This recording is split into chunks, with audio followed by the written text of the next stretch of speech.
This whole idea of when sheep bite, I've told people this was a book that I wish I didn't have to write. Because if you think about it, as Christians and as pastors, it's not really pleasant to have to announce that there are some misbehaving sheep that we have to address. And unfortunately, on the other side, there's also been some misbehaving shepherds that haven't handled the biting sheep as well as they could have, and that's probably perpetuated a little bit.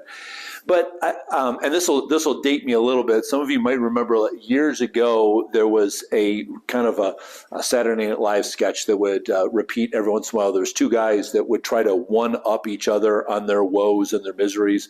They talk about, one guy might say like a load of bricks just fell on him, and his friend would always start off by saying, "I hate it when that happens," but then immediately go into, "Let me tell you how my tale of pain is even worse than yours." And they were just constantly trying to one up each other, like my pain is way worse than your pain.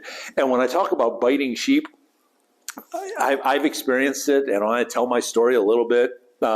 But this is not me trying to say, well, yeah, okay, whatever you've heard, mine is worse.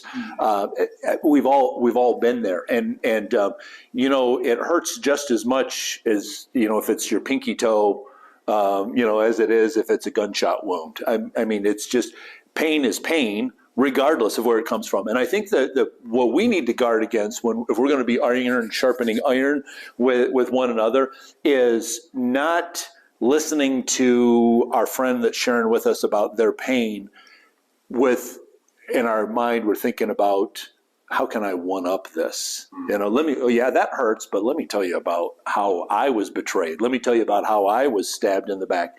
But to really, empathetic listening is to just say, been there, done that. I got the same scars, but let's talk about you. Let's you're the one sharing with me. Let's focus on what's going on. I love the C.S. Lewis quote. He said, don't think of me as an expert. Just think of me as a fellow patient in the same hospital. And maybe I've been here a little bit longer than you and have some sense of kind of how things go around here. That kind of needs to be our attitude, is that we are really saying, I'm not trying to one-up you. I don't have all of the answers. It's certainly true for me. I don't have all the answers, but I've been there, done that. I've seen a couple of things.